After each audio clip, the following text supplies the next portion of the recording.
Hey guys, I'm back for part two. When I was moving the camera, I hit the stop button. But I was going to say this. This is another part because I wanted to get that first part uploaded for you. So this part here, unboxing the edition. So I'm sorry about that. So let's get this thing over here and get this rolling. We'll bring out, which I believe is Knight of the Realm edition. And remember, someone asked this.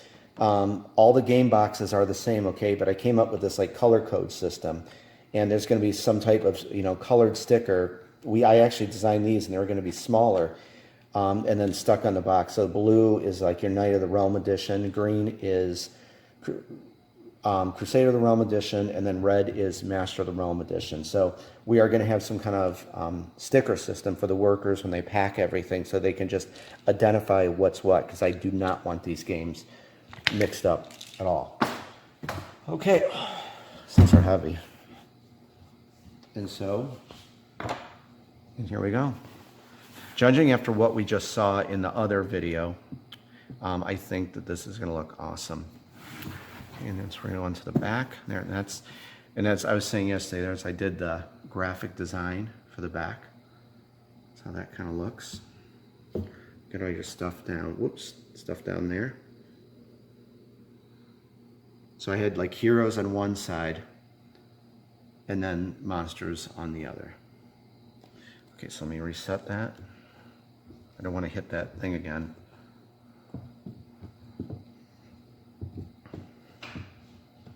Okay. The X-Acto knife, and none of that quiet in the operating room. Just going to get this done. Wait a minute.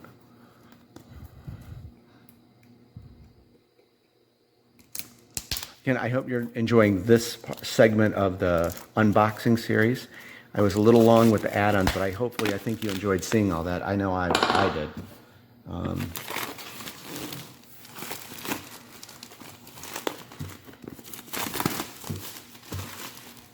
It's so much more colorful. I mean, it really looks awesome. You can really see that now, especially we are with the 5500K lighting. And there you go. There you go, very nice. Okay, let's set this thing down. Remember, quick unboxing for this. Tomorrow we'll be breaking everything apart. Let's open that up. Wow, very nicely packaged. Oh my God, those dungeon boards. This is going to be awesome. Nice. I'm going to do a video on this rule book. I wrote the rule book, of course, worked with some amazing tech writers, and this was, to me, I learned so much. And actually, I found it enjoyable. I didn't write one, but I wrote 6 rule books for Dungeon Crusade. For Dungeon Crusade, Avalon Adventure Board Game, 4 House of Chance games.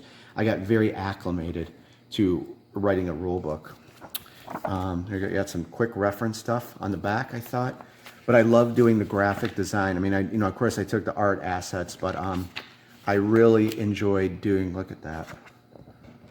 I put all this stuff together using, of course, the amazing art. But I had a certain vision for how I wanted this rule book to be, and I just kind of did it. And I really enjoyed it. I look forward to writing a rule book again. That came out, just Wingo Games. You're printing, whatever that printer you have, it's just amazing. That just looks killer. And so I'm not going to, of course, get into it. I just want to show you a little bit. We had Book of Deeds. You could get your name inside of the rulebook for your contribution of $5. Thank you to all you awesome backers. And then just real quick, I'll show you that. That's kind of course, I thanked a ton of people. But you can see kind of like I really went to town on the graphic design. I wanted to make it very thematic for you. And it's just, I've never been schooled in graphic design, to be honest, but I love creating, and I just have a certain eye or look for how I want stuff to turn out. So you can,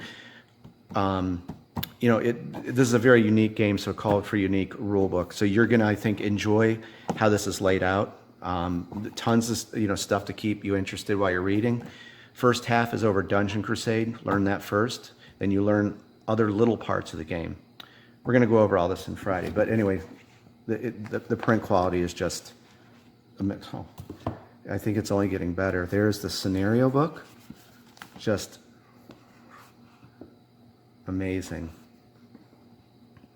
And then again, I took part of the map of Avalon, and then there's like a thing in my program where I gave it like a hand-drawn look, and then it kind of continues on the back, but it doesn't have any of the things. Just Damien Mamaldi took my Avalon map and based it off that and painted. So Damien was an artist on The Witcher 3, The Wild Hunt, or Wild Hunt. This really brought his art to life. And look at the detail. Look at that. I'm honestly blown away. I've never seen it this clear. Damien, hopefully you're watching this. I don't understand you get stuff this detailed. I'm sorry, I'm gonna look at this for a minute. So please excuse me, I hope you're enjoying this. Of course, it has that hand-drawn look I gave it, but still, it's just so amazing. There's the ancient ruins right there. That's the village of Witherbrook, even though that I don't have that on there. Up there, there's that's Hope's Reach. Old Orchard Grove is right there, but just that's the Tower of the Maidens. That's where the Maidens of Witherbrook Forest reside. Yes, they have a nice tower. Witherbrook Forest, east and west. Deadwood, very interesting story I wrote about the villagers of Deadwood. Very happy with this. Just amazing. Sorry, I'm talking. Okay, boards. And again, these boards are going to be static. You're not going to be, jumping around or moving them. So, wow, and it's a lot thicker than, and it has a really nice feel to it. Really, it's super nice. This is your Dungeon UI board. Let me set this over here. Look at it real quick. Annika, I gave her my prototype. I put a prototype together of, how I wanted to look. Her amazing art. Everything is so colorful. I had 6 different difficulties for your raid for minions. Again, we're going to talk about all this. There's tons of different game variations you can create with Dungeon Crusade. This looks amazing. I'm just blown away with how good this looks. This is the village board. Very nice. Look at that. There's a terror track. Resurrection altar. This is the blacksmith shop. Common, uncommon, rare, epic, legendary weapons. There's the academy. It's awesome. There's the bazaar by torches and potions. Blessing cards for the temple. There's when you're at celebration day. As you can get there, some of the services at the temple. Finally, what everyone loves. And I think actually now that people know what it is, the House of Chance. That is going to be a fun thing to watch when people do their videos and play these games. Mark my words on that. That's going to be really awesome. Okay. And this. Wow. This looks incredible. We're going to go much quicker with the other ones because it's going to be just about the same content. We're going to look at each of the different things that make each edition special. Okay, so again, Wingo Games, everything is just perfect. The colors just pop. Look at that. What is that? That's a cesspool area. There's the spider lair. That's actually one of the first quests you'll be doing. Hopefully you're going to do scenario 1, and it's called the Baron's Wine. And you're going to have to go here and retrieve the Onyx key. And remember, the quest system, everything's random in this game. You'll have a general idea where items are, but it's up to you. You have to hunt it down, and they change every game.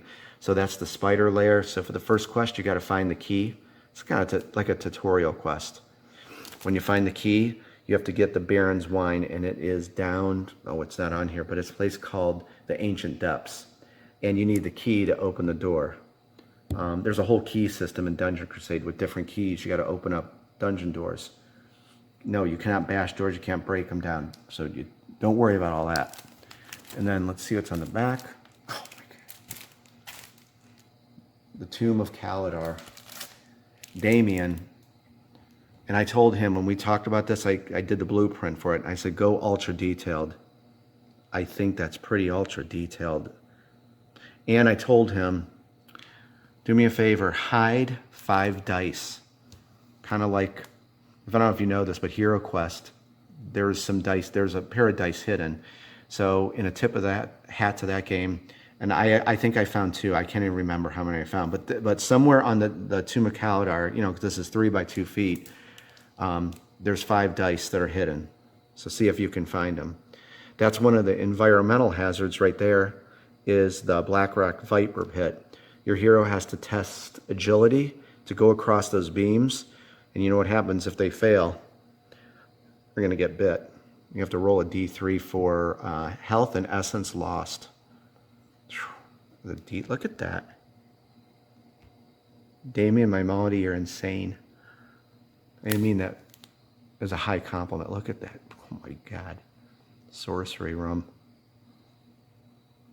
It's just amazing what these guys can do. So I'm sorry, I am bewildered by all that. Woo. Okay. Money. Tracking tokens. Guardian tracks you. Or, you know, if they see a hero, they're going to track you. In this game, they will hunt you down. You have to hide from them to get away or get enough distance, and you will lose the tracking status. It's a tough game, guys. If you want something easier, go play Candyland. There you go. There's one sheet for you. We're going to go quick here. So I want to get to the other ones. There is your damage markers, 1 and 3. You know, you put those on monsters. Those are life force. Think of life force as XP. Those are, you know, you do life force for doing good deeds, killing monsters, completing quests. Then you use life force to level up and to acquire your special abilities from the academy. But if for those longtime crusaders, what's the other use for life force?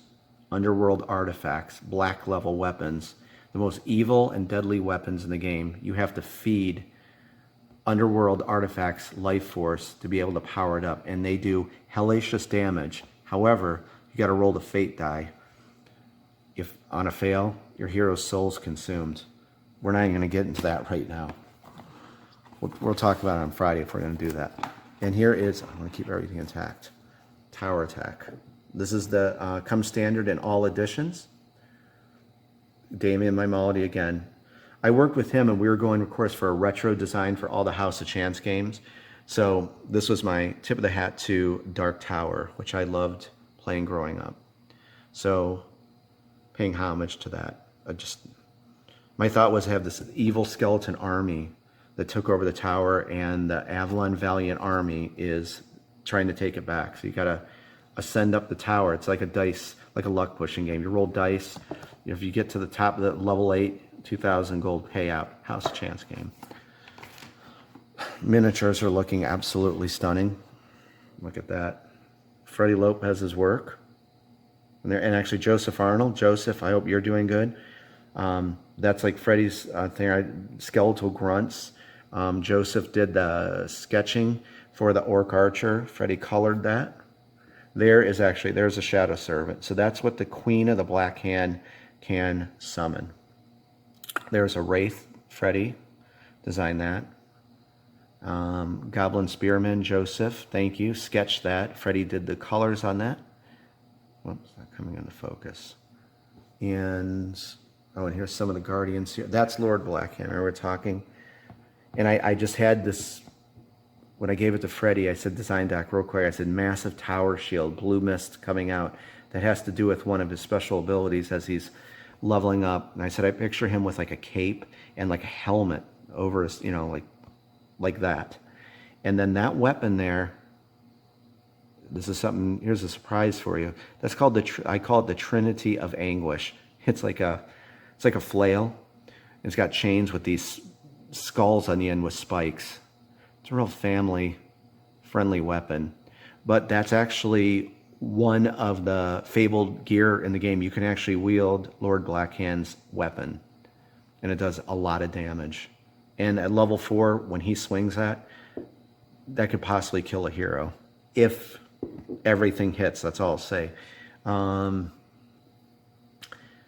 There is Nefarian, a Guardian. There's Razorfang. We saw him on his monster card. There is Banevic, Freddy Lopez. That's all his work when I worked with him. Amazing. Oh, and there's some Blackwood Prowlers for you. And they have the Blood Moon Amulet. If that activates, all warfare values shoot up by +3 if that Blood Moon Amulet activates. Oh, the Cultist of Zal. Joseph Arnold sketching. Freddy did the colors. Okay. Thought you would like to see those. We got to get going. We got 2 more editions to open. The doors. Tons of doors. You got 3 different variations of doors. Sean Ellis, I worked with him. He created these 3 different variations of doors. So there's those. More awesome retro-inspired cardboard minis. There's the toughest monster in the game, Magnus. There's Dreadthorn, Undead Dragon, Shadow Dweller, another Blackwood Prowler, Horus. That's one of the Guardians. So I had this idea for all these 8 Guardians, and there's going to be at least 4 new ones, at least in the expansion. And there's Red Widow. Freddy designed, painted all of them, just said what I wanted, injected his own creativity in it. There's some of the heroes he painted. There's Faith, there's Albus, Fetchhound, Halloum. Again, I hope you enjoyed seeing kind of a close-up look at all this. It's amazing. And real quick, that's, I'm a retro guy. I did the graphic design on all these miniatures. And then Dean Spencer, I said, can you do an outline of that? So they're like the shape of that. But I was very obsessed with having these cardboard miniatures turn out just like that. But just look how amazing. There's Mahaliak, the Barbarian. And I just think this fits this game. But as you know, we're going to be doing exclusive plastic miniatures for you. And there's my favorite hero, Enwin. Marcel, you created that one. Enwin Shadowleaf. Hopefully it comes into focus. There we go. And these are just counters to use. Let's keep it going. More doors. More cardboard miniatures. Those are Orc Siege Breakers, sketching by Joseph Arnold, painted colors by Freddy. And there is Blackrock Vipers and another Skeletal Grunt. Battle tokens used for combat. You put those on your weapons. If you're going to attack, if you're going to defend, and we're going to be getting into combat, that you use that side for defending. And there's going to be times you're going to, I'm not going to give any spoilers, but you will have to defend in certain cases. So there's that. More quest tokens. So there's tons of quest tokens in this game for you guys. There's that. And there's what some of them look like. And remember I was telling you about the Baron's Wine. There's the bottle painted by Freddy. There you go. And then did I mess up? Where's the voodoo doll at? Let's see. There's a chalice there. Spider eggs. Chalice, 2 pieces. Oh, there's the keys. That's what I was talking about. There's the whole key system in the game. So gold key, jade key, the ivory key, and onyx key. Red, blue, green, and gold, yellow. So if you see doors in the quests, you need to find those keys to open the door. I think people are going to get very creative with the quest system and the doors and the key system. There it is. That's Freddy's thing. Book of the Dead. There's this ragdoll Annie that I needed for a certain quest. Annika did those girls here for a certain quest. Black candles. There's that. There's those voodoo dolls. Check those out. Freddy painted those. This is a very unique quest when you see how these voodoo dolls are used. It's very unique. It's almost like its own game mechanic. Those are the orbs for a quest. Again, I hope you're enjoying seeing all the skull and bones. Down here, warfare tokens. You use those in combat. Remember, 6 warfare types. So there's those right there. Elder Globe green, purity in the dungeon, red, evil in the dungeon. And there's all your initiative tokens. Remember how we looked at those in the hero pack? So there's 1 through 6. Of course, you get 7 through 12. You can, in Dungeon Crusade, you can play with 3 heroes. You can play with 4 heroes. You can play with 5 heroes. You can play with 6. Play with 8, 10, or 12. So there you go. That's what I mean. We'll talk about it on Friday, but you can always scale stuff. I can't flip these over because I've kept these a secret, and I'm going to keep them a secret. Mystery chambers. Put that down like this. And actually, I think we're going to stop this and do the other videos. You know, like I'll make actually the next part will be Crusader of the Realm, and then the Master of the Realm will be another video because this is running long. But I want to show you stuff. Crates.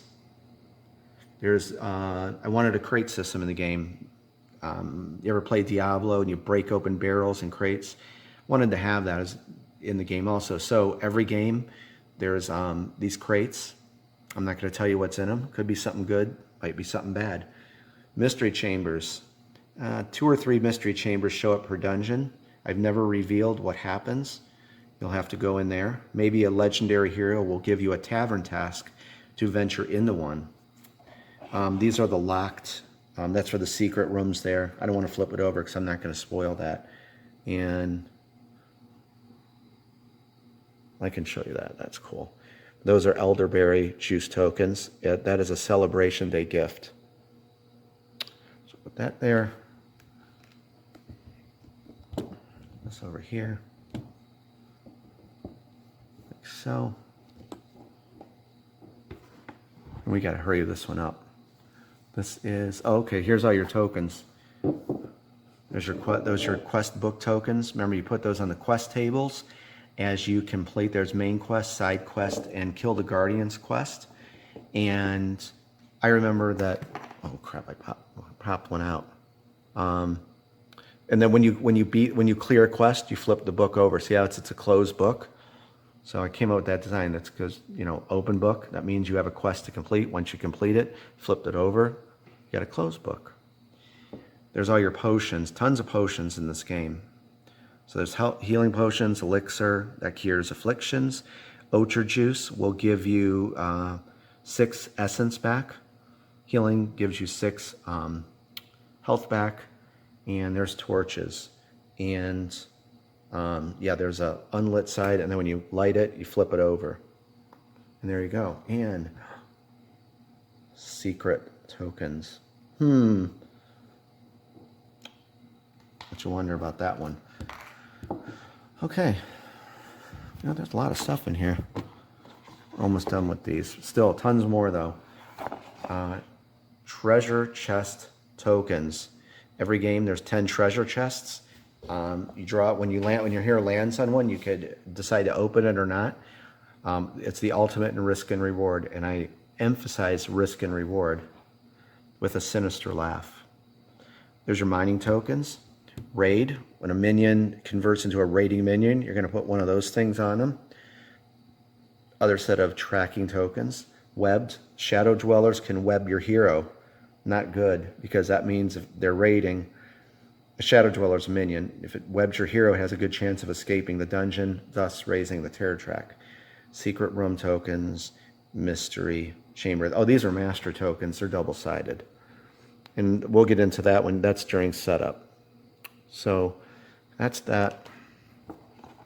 These are in correlation to champion monsters. Remember, champion monsters reside in the chambers of the dungeon, like we were looking at. For quests, many of the main quests you're not going to know. You're going to know the level, you know what I mean, like level 1 or 2. So if your heroes are level 1, and you know I had to design this appropriately. You can design quests how you want, but heroes level 1, you're gonna encounter level 1, level 2 champion monsters. Level 2, when heroes hit level 2, level 3, so on and so forth. When heroes hit level 3, you'll be dealing with very high level champions, level 3 and level 4. So the thing is, it's kind of like I wanted to come up with this like swirly design, kind of like a spawning thing. So make sure that like spinning. So when you go into the chamber, you don't know. You flip it over and then it will reveal, oh, these are all level 1. we'll be seeing the level 2. So then you see what it is, and then of course you draw the appropriate champion monster card. And hopefully you can see, guys, this game is girthy. This is not complex. I hate complex games. Simple game mechanics, but it's just a lot of it, you know, and that's what I was after. Empty chambers, you might come across an empty chamber. Harvest bread tokens, that's a Celebration Day gift. That might be a spoiler I just gave you. I won't tell you what it does. How about that? Trap tokens. Trap tokens, you're going to shuffle 10 and 10. Notice on the back there's a clear status, and then there's a trap. When you shuffle these up, you put them on the specified zones in the dungeon. When your hero steps on it, you got to reveal it. You'll never know what's going to be in it. So untraps, I had it so you can use them on all dungeon boards. Create those are master tokens, and you're gonna learn what master tokens are. It's used during setup. Very, very fun. We're not going to get into this now, but these are your lockpick tokens. I came up with a very cool lockpicking thing where you use the red, green, and blue D6, and we'll take a look here. I really love this lockpicking system. This is very simple. Notice that. Okay, see how that's. I wanted the inside of a lock. See the pick? Times 3. It simply means that you have 3 attempts. Your hero has 3 attempts to get those numbers, kind of like picking the lock. So you're going to roll the red, green, and blue D6, and you need those results. Heroes also have a lock-picking skill about how proficient they are. Your rogue is going to have, what does Palom have? Something like 2 extra attempts. So she would get 5 with this. Maheliac the Barbarian is not too finessed or proficient in picking locks. You're going to have to minus 2 from that total. So he only gets 1. It makes sense. Again, I hope you're enjoying learning all this, but there's all different kinds. There's easy locks, hard locks. Really, really fun system. You're going to encounter some treasure chests in the encounter deck. You're going to have to draw one, and you're going to see if you can pick it. I want to play this game right now, to be honest. We're in for a good time. Oh, level 4 champion monsters. That's that. There. Level 4. More. We're down to our last. Oh, this is it. Okay. Again, this is going to have a lot of them. Remember that kind of spawning swirly thing?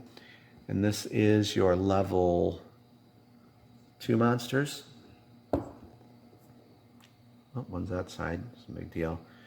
There's level 2 champion monsters, level 3, then a few level 4 there. So that's that sheet. And then we're into this guy's cards. Let us check this out. And we're going to wrap this video up with this. So hopefully I'm going to get this stuff uploaded. And it looks like tomorrow I will be doing those 2. We'll just knock those out tomorrow. I didn't think this was going to take this long, but I'm enjoying seeing, looking at everything. This is the Shara's Tower quest. Remember those orbs we saw? Those red, green, and blue orbs? That's for this quest here. The system I came up with, other side has your story, the story I wrote, and I loved writing those stories. Not too long, not too short, perfect size.